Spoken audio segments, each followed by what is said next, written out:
I didn't find out my marriage was over in a bedroom. I found out in a waiting room. Beige walls, a humming printer, and a woman behind a glass window who kept looking at me like she was trying not to pity me. Her name tag said Karen. The kind of Karen you actually trust. She slid a folder toward the opening under the glass and asked, careful and polite, "Miss Cohen?" Before I process this request, I just need to ask. Are you aware of the beneficiary change? Beneficiary change, I repeated because my brain needed time to catch up to my ears. Karen's expression tightened. Professional but soft. On the pension distribution. Secondary beneficiary and a partial redirect on the monthly deposit. That's not possible, I said automatically, like saying it could make it true. She did not argue. She turned the folder so the top page faced me. My husband's signature sat at the bottom. Neat and familiar. Beside it was a name I had never seen before. Jade Hollis. Karen lowered her voice. These changes were submitted 8 months ago. They have been active since April. April. The month Eric Cohen brought home a grocery store cake.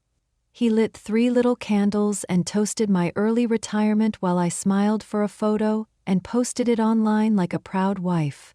All the while he had already started siphoning the money. My hands went cold. How much? She slid another sheet forward. Month-by-month deposits. A clean little chart of my future being drained. Not coffee money. Enough to make my stomach lurch. Is that legal? I asked. Karen inhaled. I'm not an attorney. But given your length of marriage, there may be spousal protections. I can flag the account and place a temporary hold for review if you want. I should have cried. I should have stood up and demanded someone explain why my husband was doing this to me. Instead, something in me went quiet. Like a switch flipped. Yes, I said. Flag it. Karen's shoulders eased like she had been hoping I would choose the smart option. She printed a policy packet and asked for my ID again and then leaned closer. Mrs. Cohen, do not go home and tell him you were here. That was when I knew. This was not a misunderstanding. This was a plan. And my husband of 32 years, had been building it right under my nose. My name is Stephanie Cohen, and before I tell you what I did next, please hit like, share, and subscribe. These stories take time to tell, and if you have ever had someone smile in your face while quietly stealing your future, you will understand why I am telling mine. Because I did not scream. I did not beg. I did not break. I waited. And then I took everything he thought he owned. We met in 1991 at a county fair in upstate New York. I was 28, working as a nursing assistant and finishing RN courses at night. Eric was 30, confident in that easy way. Handsome without trying too hard. He offered to win me a stuffed bear at ring toss. He missed every shot and laughed at himself and bought me funnel cake as a consolation prize. I married him because he made life feel lighter. We built a steady little life. An apartment with thin walls. Long shifts. 2 kids. And a shared promise that someday it would be easier. For most of our marriage we ran on rolls. He handled the lawn and the cars. I handled everything else. Bills. Birthdays. Doctor appointments. Holiday magic. And the emotional weather in the house. When money got tight or Eric got moody, I did what women like me get trained to do. I absorbed it. I smoothed it. I kept the peace. At 50, I became the primary earner. The hospital promoted me to nurse manager and my salary finally outpaced Eric's. He joked about being my kept man, but the joke had an edge. I did not mind. I liked providing. I liked knowing our mortgage was paid. Our kids' tuition handled. Our emergencies covered. Eric liked it too. He liked early retirement. He liked sleeping in. He liked finding himself, which mostly meant sitting in the recliner with daytime TV while I drove to the hospital at 5:30 in the morning in the dark. When he said he wanted to retire at 60, I said, let's plan it out. When he pushed for 59 and a half, I said okay, but we need to be careful. When he said I deserve to enjoy what's left, I said you do. What I did not say was so do I. Then the small signs began.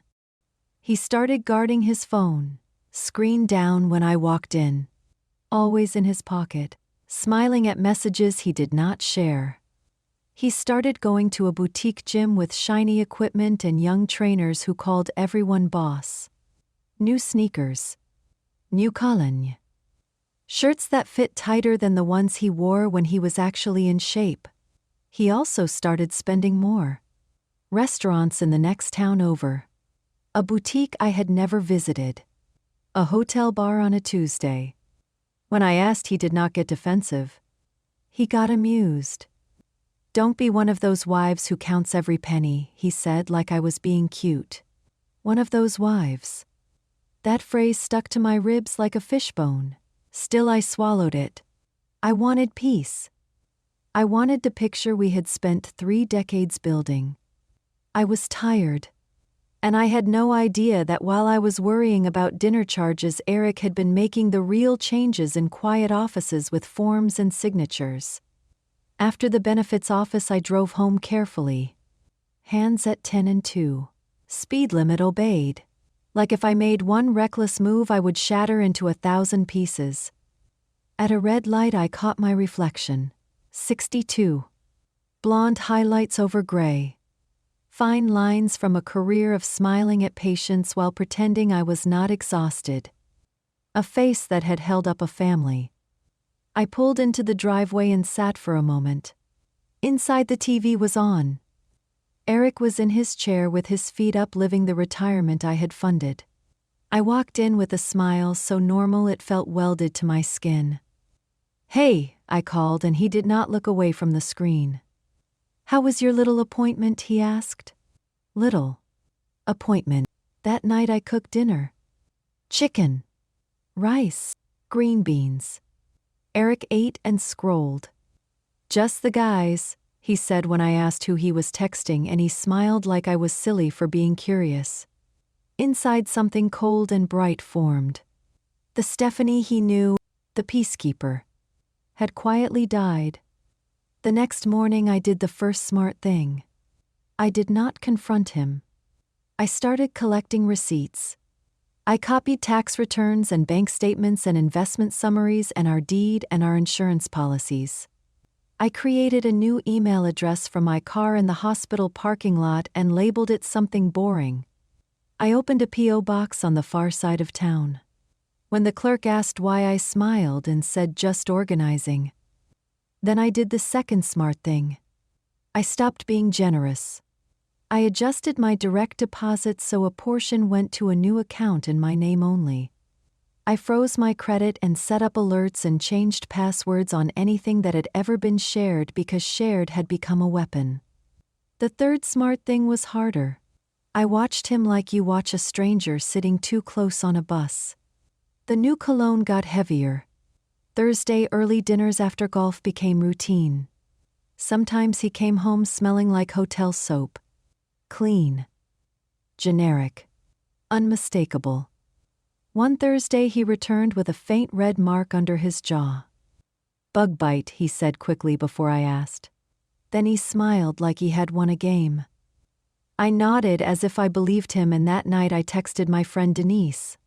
Are you free Saturday? I need you. Denise and I met in nursing school.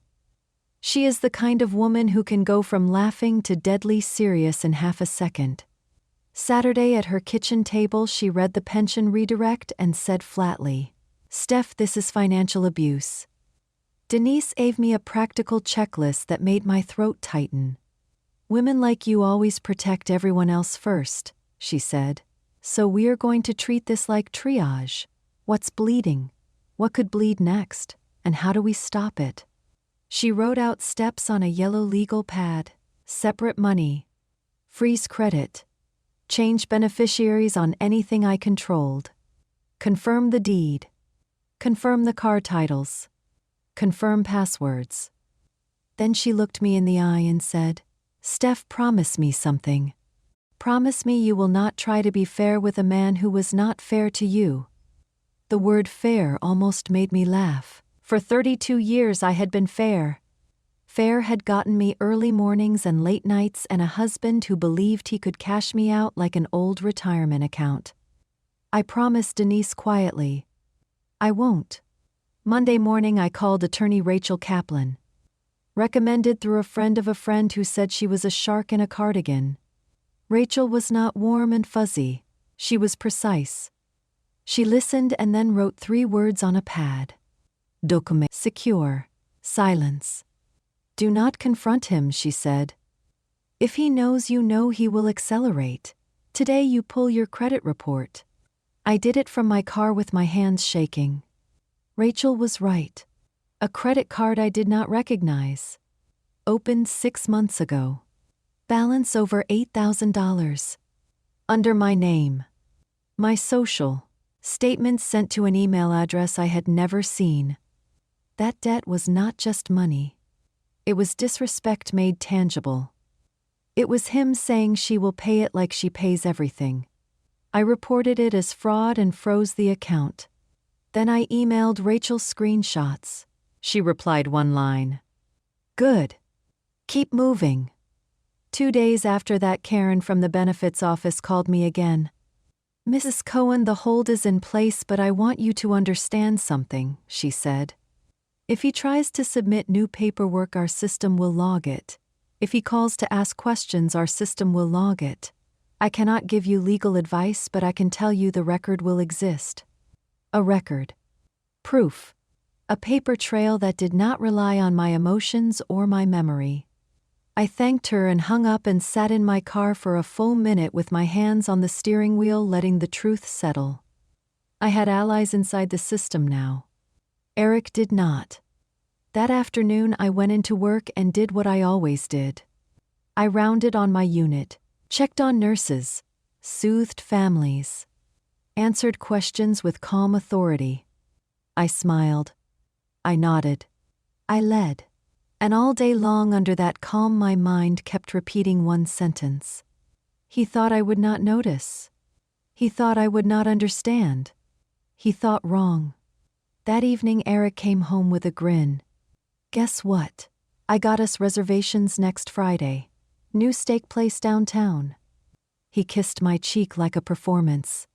"We deserve it, babe. It's our time now." Our time. My stomach turned, but I smiled. Because next Friday was not going to be romance. Next Friday was going to be the first consequence he could not charm away. I needed to know who Jade Hollis was. Not jealousy, strategy. I searched the boutique gym's Facebook page and scrolled their photos like I was just killing time. Then I saw her. Long dark hair. Glossy smile. The kind of woman who knows what effect she has. In a charity 5K photo, Eric stood behind her with his arm around her shoulders, casual, as if he had earned the right. I forwarded it to Rachel. Then to Denise, who replied, "He's done." A week later, Eric poured himself whiskey at the kitchen island and said casually, "I've been thinking." He called me stagnant. He called our marriage a routine. Then he said, like he was ordering off a menu, "I think we should consider a separation."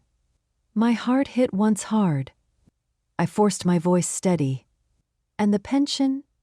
His eyes flicked away for a split second. Then he smiled. "Don't worry about that. I've got it handled." He patted my hand and said, "We'll do this amicably. We'll be adults." Adults. Like I was a child who needed calming. I nodded and my recorder captured every word. Rachel moved fast. She filed for legal separation with emergency financial protections and sent a letter to the pension office demanding a hold pending spousal consent review. Karen called me directly. "We have placed a hold on any further changes." Eric sensed the shift and tried to get ahead of it. He started pushing papers at me. Online financial simplification templates. One evening he slid a document over and said, "Sign this." Just acknowledges we are separating finances. It was a waiver of claims to retirement distributions. My pulse spiked but my face stayed calm. "I'll have my lawyer look at it." Eric's face changed. Fear flickered. "A lawyer. We said we would do this amicably." "Amicable does not mean stupid," I said.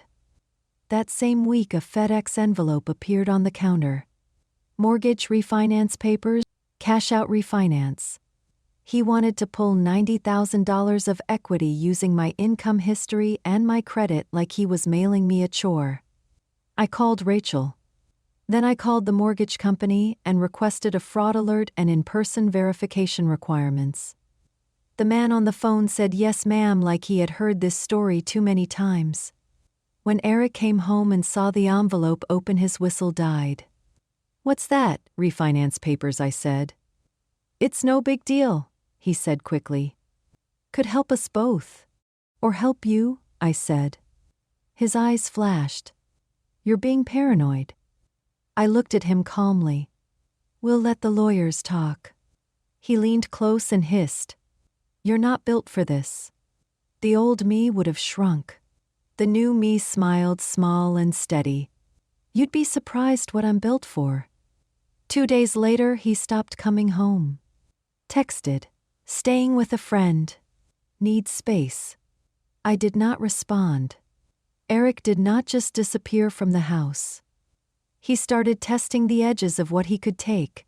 One morning, I checked our joint checking account and saw a withdrawal that made my stomach flip.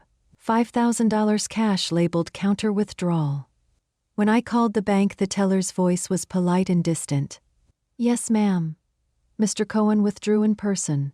He showed ID. I sat on my bed with the phone pressed to my ear and felt something sharp cut through my ribs. This was the real trap. Take enough that I panicked, but not enough that the bank would stop him. Make me chase him. Make me beg. Make me look emotional and unstable. I did not beg. I called Rachel. 10 minutes later, her assistant called back with instructions. Close the joint account and open a new one. Move my direct deposit immediately. Request a temporary restraining order on marital funds. If he wants to play games with cash, Rachel said later, we'll play with court orders. That night, Eric texted me like we were still a couple. "You don't have to be like this." I stared at the message and realized how strange it was. He could steal $5,000 in the morning and still expect my softness at night. I did not reply. But the silence did not stay private for long. Abby called. My daughter. Careful and hesitant. "Mom, Dad says you're trying to take his pension." I took a breath and told her the truth. The redirect. The credit card. The refinance attempt. I told her I had documents. Abby went quiet, then whispered, "Oh my God." I did not ask her to choose me. I asked her not to let him rewrite history. A week after Abby called, Michael called too. His voice was careful, like he was walking into a room with broken glass. "Mom, Dad said you're trying to bankrupt him." I exhaled slowly. "Michael, I'm going to tell you what I told your sister. Your father redirected pension income to another woman. He opened debt in my name. He tried to refinance our home. He just withdrew $5,000 in cash from our joint account. I'm not bankrupting him. I'm stopping him." There was a long pause. Then Michael said quietly, "Who is the woman?" "Jade Hollis," I said. Michael's voice tightened. "Is he serious enough to sign forms?" I replied. Michael swore under his breath, then stopped himself. "Mom, I'm sorry. I should have checked on you more. You have your own life," I said. "But I need you to understand this is not a fight about feelings. It's about safety." Michael went silent again, then said, "Okay, tell me what you need." That question hit harder than Eric's betrayal. Because it reminded me what real partnership sounds like. Mediation came next. Eric arrived in a pressed shirt with a smile like he was there to negotiate a gym membership. He brought a slick attorney named Thomas Reed. I brought Rachel Kaplan and a folder thick enough to bruise. The mediator Carla asked for financial disclosure. Eric nodded easily. I've got nothing to hide. Rachel slid the pension paperwork onto the table. Then let's start with the beneficiary change and deposit redirect. Eric's smile froze. Carla read and her eyes narrowed. Mr. Cohen, is this accurate? Eric tried to recover fast. I was simplifying. Stephanie worries about everything. Carla's voice stayed flat. Why is the redirect going to a separate account? Rachel did not look at me for permission. She did not need it. Because he diverted marital income to a woman named Jade Hollis. Eric snapped toward me with rage flashing. What did you do? I kept my hands folded in my lap and said calmly. I protected myself. Rachel slid the credit report over next. Carla looked up. We also have allegations of identity fraud. Eric laughed loud and false and said I probably forgot opening it because I was overwhelmed. Carla did not smile. Mrs. Cohen reported it as fraud. The issuer is investigating. For the first time, Eric looked less like a charming retiree and more like a man caught picking his wife's pocket in public. After mediation, Eric tried to kill me socially. He called friends and told our church group I was having a breakdown and painted me as obsessed with money. I watched people's eyes slide away in the grocery store aisle and understood. This is how women get trapped, through quiet exile. On Sunday, the pastor's wife Linda pulled me aside. Stephanie, Eric says there's confusion. He says you're taking his retirement. I did not gossip. I did not raise my voice. I just said, did he mention he redirected pension money to another woman 8 months ago? Or the credit card in my name? Or the refinance attempt? Linda's face went pale. Oh my. She apologized and then she told someone else. And someone else told someone else. Truth is not loud, but it sticks. Within a week, Eric's poor me story started collapsing. Rachel subpoenaed bank records. The transfers were there. Monthly deposits to Jade's account labeled gift or consulting or sometimes nothing at all. Clean. Consistent. Planned. Then Rachel found the smaller twist that made my skin prickle. Eric had filed a change of address request for certain financial mail, trying to route notices away from our home. He was not just cheating. He was managing information like a criminal manages cameras. Then Rachel found the call logs that turned my stomach. Eric had contacted my life insurance company asking how to change beneficiaries as spouse and whether the policy had cash value he could borrow against. He was not plotting a crime. He was shopping paperwork. Opportunistic. Cold. Hungry for leverage. The night before the court hearing, Eric tried one last intimacy trick. He showed up at the house without warning, standing on my porch like a man who still had keys in his pocket. He looked tired. Almost convincing. And for a second I saw the version of him I married. The county fair man with the crooked smile. Steph, he said softly. Can we please just talk? I did not step aside. I kept the chain lock on. Talk about what? He swallowed. About us. About ending this without humiliating each other. Humiliating. That word mattered to him more than honesty. I did not start the humiliation, I said. He sighed like I was exhausting. I made mistakes. I did. But you're going nuclear over paperwork. Paperwork is how you stole, I said. So paperwork is how you'll be stopped. His eyes flashed. You're acting like I'm some kind of monster. I held his gaze through the crack of the door. Eric, you tried to move my life insurance. You opened debt in my name. You redirected retirement money. You tried to take equity from our home. What do you call that? He stared, caught between anger and fear. Then he leaned closer and said the cruelest thing he could think of. No one's going to want you at 62, Stephanie. You'll end up alone and you'll deserve it. For a second my throat tightened. Old shame rising like heat. Then I felt it dissolve and get replaced by something clear. Eric, I said calmly. I'd rather be alone than be robbed by someone who sleeps in my bed. He stood there breathing hard, then turned and walked back to his car. When his taillights disappeared, I locked the deadbolt and sat on the floor with my back against the door. Not crying. Not shaking. Just letting the final thread of illusion snap. The court hearing for temporary orders was on a rainy Tuesday. Eric arrived looking sad and reasonable in a new suit. I arrived with Rachel and receipts. In the hallway, Eric tried one last private pressure.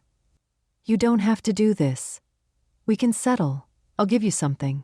Something. Like scraps. I said calmly. What do you think you're offering when you took debt in my name and diverted marital income to another woman? His smile faltered. You're exaggerating. Rachel stepped in. Mr. Cohen, speak to your attorney. Eric leaned closer and hissed. You're going to end up alone. I held his gaze. I've been alone in this marriage for years. The difference is now I'm not funding it. Inside the courtroom, Eric performed. He said he felt unappreciated. He said he wanted peace. He said I was controlling. Then Rachel asked one question that stripped the performance down to bone. Mr. Cohen, who is Jade Hollis? Eric swallowed. A friend. And you redirected marital pension income to your friend's account? Rachel asked. It wasn't like that, he stammered. Then explain how it was, Rachel said. Eric tried to claim it was a business venture. Rachel asked for a contract or an invoice or any proof. There was none. Then she introduced the transcript from my recording. Eric saying we should separate and don't worry about the pension, I've got it handled. The judge leaned in and tired eyes sharpened. The judge issued temporary orders. No further transfers. No beneficiary changes. Full accounting of diverted funds. And temporary support consistent with marital standards. Each phrase was a door slamming on Eric's plan. Outside the courtroom, Eric snapped. You set me up. I said, you set yourself up. He spat. You're ruining my life. I looked at him steady. You were willing to ruin mine quietly. I'm just refusing to disappear. A month later, Jade came to my front door. Friday evening. Rain in the air. She stood on my porch like she belonged there. Glossy hair. Perfect nails. The before picture of a woman who had not lost sleep to betrayal. Stephanie, she said brightly. Hi. Can I help you? I asked. I just wanted to clear the air, she said. Eric says you've been making things difficult. I kept my voice even. Eric says a lot of things. She softened into a rehearsed woman-to-woman tone. He's under so much stress. He's trying to move on. And how is that working out for him? I asked. Her smile tightened. I don't want drama. You didn't know, I said gently. That he redirected marital pension income to you while still married? Her face flickered. He said he was separated. He also opened a credit card in my name and tried to refinance our house, I added. That's the man you're building with. For the first time, fear showed. What are you saying? I'm saying the court is accounting for diverted marital funds, I replied. Bank records, orders, reimbursement, she swallowed. He said they were gifts. Gifts from marital money, I said. And if you accept them now, you may end up writing checks later. She tried to end with a little moral lecture. You can't hold on to him. You deserve happiness too.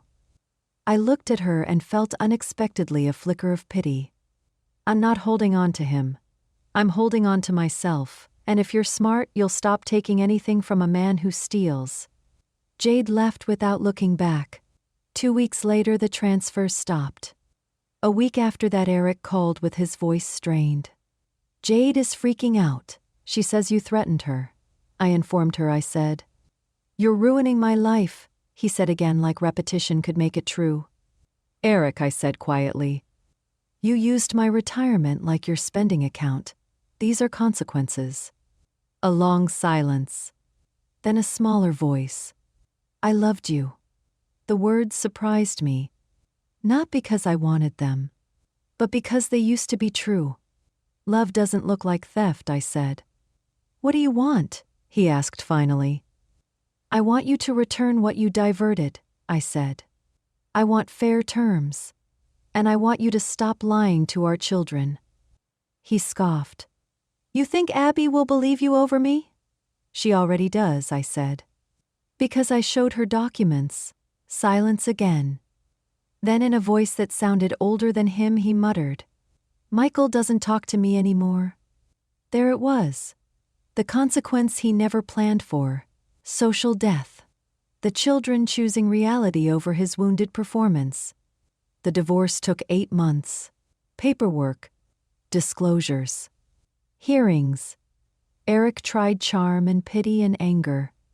He tried emailing Abby about how your mother has changed.